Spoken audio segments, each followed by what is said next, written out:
10, 9, 8, 7, 6, 5, 4, 3, 2, 1, 0. Hai guys, ketemu lagi di acara Be With You. Tapi biarlah ini bukan hanya menjadi acara mingguan, tetapi biarlah ini terus mengobarkan cinta kita kepada Tuhan. Cinta kita untuk terus bertumbuh menjadi serupa dengan Tuhan yang memanggil kita. Guys, jangan lupa seperti biasa minggu kedua kita akan ada sebuah momen kita boleh sharing-sharing. Dan kali ini teman-teman ketika sudah menyelesaikan 101 dari kampus negeri, kampus swasta, kampus luar negeri, kali ini kita akan masuk ke jurusan teman-teman. Ya, jadi akan ada Cici Koko yang akan menceritakan jurusan yang mereka ambil. Contoh teman-teman, saya lupa ya kira-kira minggu kedua ini jurusan apa, tapi misalnya ya teman-teman ada Cici Koko kita yang udah udah kuliah di jurusan bisnis gitu ya, atau manajemen atau accounting. Nah mereka kan jelasin di accounting itu kamu belajar apa aja sih? Atau misalnya jurusan matematika, apakah kamu keluar akan menjadi guru matematika atau guru les atau jadi apa gitu ya.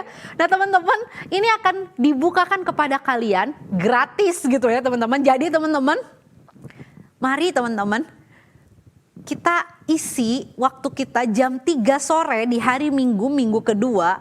Kita kosongkan waktu kita supaya kita buka wawasan gitu ya. Ini sebuah yang saya sendiri tidak pernah dapetin gitu ya. Kalau dulu pembukaan open house begitu kan cuman kita keliling gitu. Nah kali ini teman-teman bisa tanya jawab per jurusan gitu ya. Jadi teman-teman mari ikut buka wawasan kalian. Mari kita melihat bahwa ini adalah sebuah kesempatan yang Tuhan percayakan kepada kita untuk kita menjadi berkat, belajar menjadi berkat bagi sesama kita. Dan kita juga mau menempa diri kita tidak malu-malu, karena yang kita tanya adalah kalau mau dibilang orang sendiri gitu. So mari kita siapkan waktu hari Minggu kedua jam 3 sore. Kita siapkan diri kita, kosongkan waktunya, dan mari kita mempersiapkan diri kita untuk kita ikut acara Be With You gitu ya. Ikut momen Be With You. Momen dimana hanya ada engkau dan Tuhan. Dan kita bisa merasakan bagaimana Tuhan sendiri yang mengetuk hati kita, menjamah hati kita, dan menyadarkan kita bahwa Dia terus mengasihi engkau dan saya. Mari kita berdoa, mari kita mempersiapkan hati kita.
Shalom semuanya. Bersyukur kita bisa kembali di Be With You walaupun masih secara virtual. Aku rasa kita semua pasti pernah memiliki rasa malas, bukan? Dan menurutku, memiliki rasa malas itu manusiawi, teman-teman. Baik malas dalam hal studi, hubungan dengan orang tua, teman, atau mungkin pacar, yang mungkin karena adanya perubahan sikap, atau bahkan malas dengan Tuhan. Malas dalam artian untuk menjalin relasi lebih intim bersama dengan Tuhan ketika mungkin ada situasi yang tidak kita inginkan terjadi. Tapi, pernah nggak sih teman-teman kita berpikir bahwa kemalasan yang sering kali kita biarkan tumbuh itu perlahan-lahan bisa saja mengeraskan hati kita untuk tetap percaya kepada Tuhan selagi Dia adalah pencipta kita yang tahu yang terbaik untuk anak-anaknya. Yuk teman-teman, aku ingin mengajak kita semua untuk menyanyikan lagu Jangan Lelah untuk melawan rasa malas itu, karena percaya teman-teman, di dalam Tuhan semuanya tidak akan ada yang sia-sia.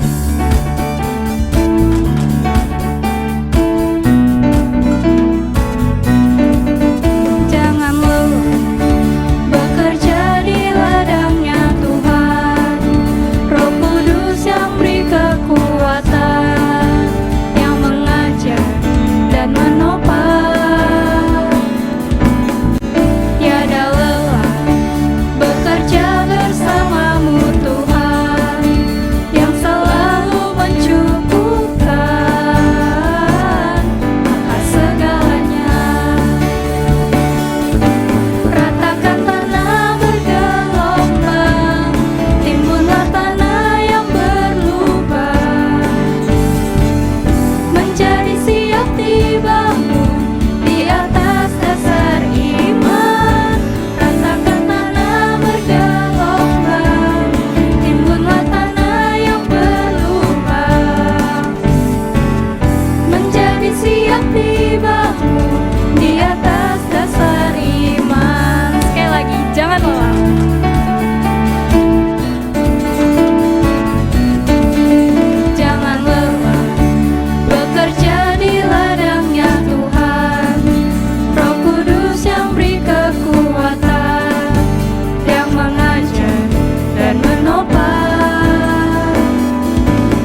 Guys, mari kita sama-sama berdoa sebelum kita sama-sama merenungkan firman Tuhan. Bapa, Engkau sangat baik dalam kehidupan kami. Kasih-Mu tidak pernah berubah, berkat-Mu selalu tersedia untuk kami. Dan biarlah ini bukan menjadikan diri kami seorang yang hanya berdiam diri, tetapi kami mau menjadi saluran berkat bagi sesama kami. Mampukan kami untuk terus mengenali keberadaan Tuhan di dalam setiap hidup kami. Di dalam nama Tuhan Yesus kami bersyukur dan berdoa. Amin. Guys, ketika kita hari ini membahas sebuah tema yaitu bahaya dari kemalasan gitu ya. Bahaya dari sebuah kemalasan. Sampai-sampai Tuhan di dalam firman Tuhan secara khusus di dalam perjanjian baru berkata orang yang malas, orang yang tidak bekerja itu jangan makan lebih baik gitu ya. Artinya ada sebuah ada sebuah danger, ada sebuah bahaya, ada sesuatu yang harus kita sadari berkaitan dengan kemalasan. Teman-teman, penulis Amsal secara khusus di dalam Amsal 6 ayat 6 sampai 8 berkata seperti ini. Hai pemalas, pergilah kepada semut, perhatikanlah lakunya dan jadilah bijak. Biarpun tidak ada pemimpinnya, pengaturnya atau penguasanya, ia menyediakan rotinya di musim panas dan mengumpulkannya pada waktu panen. Teman-teman, kenapa sih kita sebagai orang Kristen, sebagai anak muda, sebagai orang-orang percaya, kita itu harus waspada, harus sadar diri, dan kalau mau dibilang kita itu nggak boleh malas. Secara khusus kalau kita mau ngomong gitu ya, kalau kita belajar, tugasnya banyak, ujian terus, rasanya itu beban itu burden banget dan akhirnya kita pengennya leha-leha, bener nggak?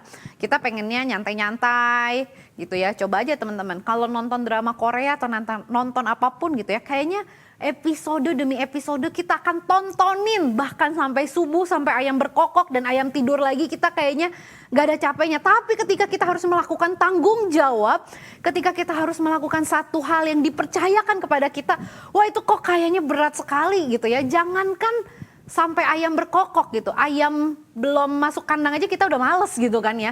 Nah teman-teman, apa sih bahaya dari kemalasan?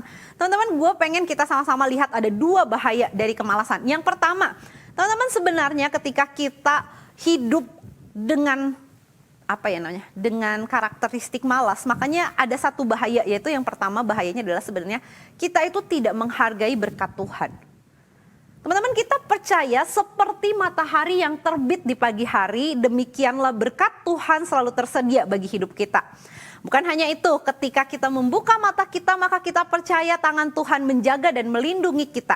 Itu berarti teman-teman, Tuhan itu adalah Tuhan yang begitu baik, begitu sayang sama kita dan menyediakan segala yang kita butuhkan.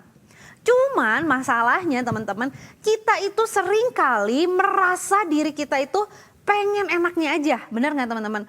Kalau kita nggak perlu ngapa-ngapain gitu ya, kalau kita lagi pengen mager gitu, kenapa sih gue mesti didorong untuk melakukan segala sesuatu gitu ya? Gue kan cuma pengen mager aja gitu, gue pengen ya diem aja di rumah, kenapa sih gitu ya? Apa sih masalahnya gitu? Teman-teman, ternyata ketika kita menjadi orang yang malas, sebenarnya kita itu tidak mengelola, tidak menghargai, tidak mendayagunakan berkat yang sudah Tuhan percayakan kepada kita. Sehingga teman-teman, kita tidak melakukan panggilan hidup kita di mana Tuhan memanggil kita bukan hanya untuk menjadi orang yang malas dan menikmati berkat Tuhan saja, tetapi kita itu menjadi orang yang tidak bisa menjadi berkat bagi sesama kita. Teman-teman, kita dipanggil bukan hanya untuk menikmati berkat Tuhan, untuk menerima berkat Tuhan saja, tetapi kita dipanggil untuk menjadi saluran berkat Tuhan. Kita dipanggil, kalau misalnya kita beberapa waktu yang lalu berbicara tentang iri hati, kita berbicara tentang pride, maka sebenarnya kita berbicara tentang suatu hal, kalau kemarin itu tentang kemarahan juga gitu ya. Maka sebenarnya kita berbicara tentang bagaimana kita itu bukan lagi berbicara fokus diri kita hanya pada aku gitu ya. Tetapi berbicara tentang bagaimana kita melihat waktu kita dipanggil oleh Tuhan, kita ditebus oleh Tuhan, kita diminta untuk menjadi berkat bagi sesama kita. Kita diminta untuk menjadi saluran berkat Tuhan. Sehingga hidup kita akan maksimal ketika kita bukan menikmati berkat Tuhan saja, bukan berleha-leha, bukan bermalas-malasan, tetapi kita aktif untuk menjadi berkat bagi sesama. Teman-teman, jangan pernah lupa Tuhan kita bukanlah Tuhan yang malas, teman-teman. Perhatikan, Tuhan kita bukanlah Tuhan yang malas, teman-teman. Waktu dia menciptakan dunia ini, dia menciptakan binatang, dia menciptakan semuanya, dia bekerja selama 6 hari dan hari ke-7 dia beristirahat gitu ya teman-teman ya. Jangan pernah lupa teman-teman, sampai saat sini, sampai detik ini dia adalah Tuhan yang terus bekerja. Dikatakan bahkan dia itu adalah Tuhan yang selalu peduli dengan kehidupan kita pribadi lepas pribadi. Bayangin teman-teman, betapa hidup kita itu kalau nggak ada Tuhan, maka hidup kita itu tidak terkendali. Hidup kita itu akan berjalan tanpa arah dan tanpa tujuan. Tetapi karena Tuhan yang luar biasa menentukan hidup kita, maka tangan Tuhan jugalah yang memimpin kita, menolong kita, melewati semuanya. Artinya teman-teman, Tuhan tetap bekerja memelihara engkau dan saya. Tuhan bukanlah Tuhan yang berpangku tangan dan cuma ngelihat kehidupan kita saja. Tuhan bukanlah Tuhan yang membiarkan hal-hal negatif terjadi kemudian Tuhan bilang, ya ampun hal negatif terjadi sama kamu kan, tuh kan tahu rasa. Enggak, bahkan dikatakan kalau ada hal yang negatif bagi kita yang percaya, kita percaya Tuhan akan ubah itu menjadi sebuah kebaikan bagi kita. Artinya apa teman-teman? Sampai detik ini Tuhan kita adalah Tuhan yang bekerja. So bahayanya ketika kita menjadi malas, maka kita itu menjadi orang yang tidak menghargai berkatnya Tuhan. Itu yang pertama teman-teman. Yang kedua teman-teman, apa sih bahayanya malas? Bahaya yang malas adalah yang kedua, bukan hanya bagi diri kita, tetapi orang lain juga ketiban kerjaan kita teman-teman. Sekali lagi teman-teman, jangan pernah lupa kita dipanggil untuk menjadi berkat. Yang kedua, kita dipanggil juga untuk menjadi pribadi yang melakukan apa yang dipercayakan kepada kita. Sehingga ketika kita menjadi orang yang malas, ketika kita menjadi orang yang cuma mau mager, gak mau peduli apapun, maka bebannya kita itu ada di teman-teman kita. Contoh, kalau lu punya teman kelompok yang gak mau kerja teman-teman, gondok gak sih? Keki gak sih? Ya ampun, ini nilai gua yang kerja. Dia sama sekali gak kerja. Di telepon aja kagak diangkat, di WA aja kagak dijawab, di Line aja dia kagak dijawab, di DM aja dia kagak jawab. Akhirnya ketika deadline tugas sudah harus diselesaikan, tetapi temen lu belum ngelakuin bagiannya dia, berarti lu juga dong yang ngerjain. Daripada kita nggak dapat kerjaan, daripada kita nggak dapat nilai gitu kan, lebih baik gue yang ngerjain. Artinya teman-teman, ketika engkau malas, engkau tidak mengerjakan bagianmu, orang lain dapat beban. Dan itu rasanya dongkol ya, rasanya kesel ya teman-teman. Teman-teman, ketika kita tidak melakukan bagian kita, maka ada orang lain yang ketiban gitu ya. Kedapetan, kebagian kerjaan kita gitu ya. So teman-teman, ketika hal itu terjadi, teman-teman please gitu ya, sadar. Aku kan bukan orang yang dipanggil untuk menikmati hasil kerja orang lain. Aku kan dipanggil untuk melakukan kerjaanku. Toh Tuhan menciptakanku dengan talenta dan kemampuan yang sudah Dia berikan kepada kita. Kalau kita sama sekali tidak melakukan bagian kita, maka kita menjadi orang yang moyung dong ya, nggak ada gunanya. Cuman ngabisin oksigen gitu kan ya. Tapi teman-teman, untungnya Tuhan nggak begitu. Untungnya Tuhan tetap berbelas kasihan dan memberikan kita waktu untuk bertobat.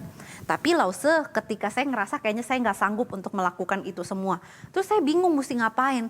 Teman-teman, ada sebuah kutipan yang baik sekali dikatakan oleh John Piper. Dia berkata seperti ini. When you feel like you can't take it anymore, look to Jesus and take it a little more. Artinya apa teman-teman? Ketika kita merasa diri kita, aduh udah nggak bisa ngerjain lagi nih. Aduh udah mati gaya deh. Aduh udah jalan buntu deh. Teman-teman, mari kita melihat kepada Tuhan Yesus. Ketika Tuhan Yesus itu adalah Tuhan yang mempercayakan kita bagian tertentu, maka Dia tahu apa yang kau butuhkan. Dia tahu kemampuanmu. Sehingga bagian kita adalah kita berseru kepada Tuhan dan mengambil itu sedikit demi sedikit. Mengambil itu menjadi lebih baik lagi.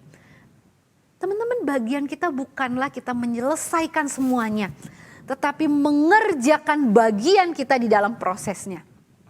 Perhatikan teman-teman, Panggilan hidup kita bukanlah mengerjakan semuanya atau membuat segala sesuatunya, membuat diri kita menjadi kayak perfect banget gitu ya. Tetapi teman-teman, panggilan hidup kita adalah kita mengerjakan bagian kita.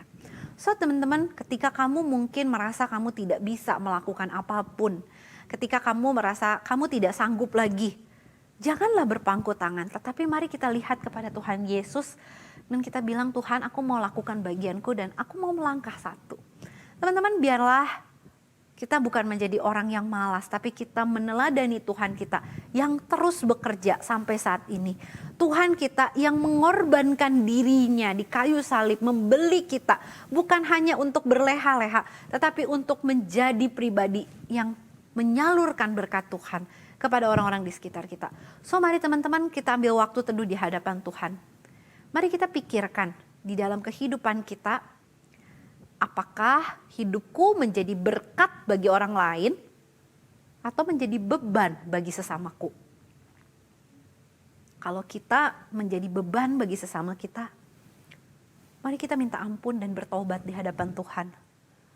Ketika kita sudah menjadi berkat, bersyukurlah karena kita mau ikut ambil bagian di dalam pekerjaan Tuhan. Yuk teman-teman, kita ambil waktu di hadapan Tuhan, kita introspeksi diri kita. Apakah aku menjadi berkat bagi orang lain atau menjadi beban bagi orang lain? Mari kita sama-sama berdoa.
Tuhan, kami mengucap syukur ketika kami kembali lagi diingatkan bahwa Tuhan adalah Tuhan yang bekerja sampai saat ini.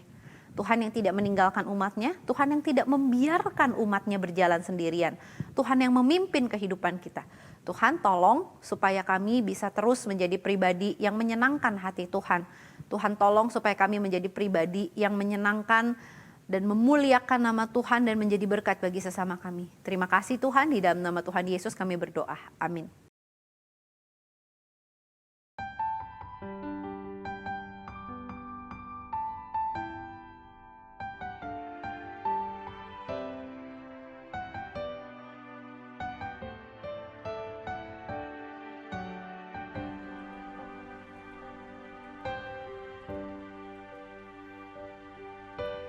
Hidupku kau genggam dalam tanganmu.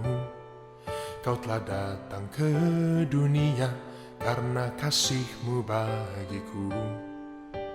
Kaulah Tuhan yang selalu menggenapi janji-Mu. Tak sedetik pun kau tinggalkanku. Hidupku kau genggam dalam tanganmu. Kau telah datang ke dunia karena kasih-Mu bagiku. Kaulah Tuhan yang selalu menggenapi janji-Mu. Tak sedetik pun kau tinggalkanku. Saat aku tersesat dan ku menjauh dari-Mu, kasih-Mu bawaku kembali kepadamu.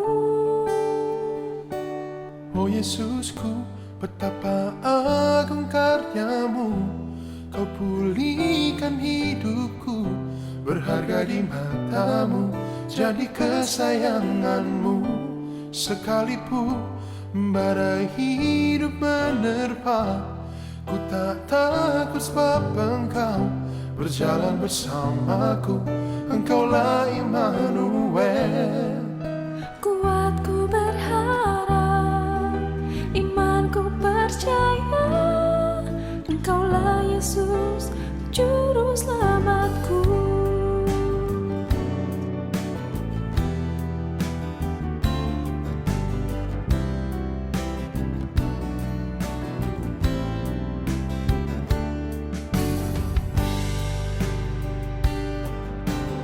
Hidupku kau genggam dalam tanganmu, kau telah datang ke dunia karena kasih-Mu bagi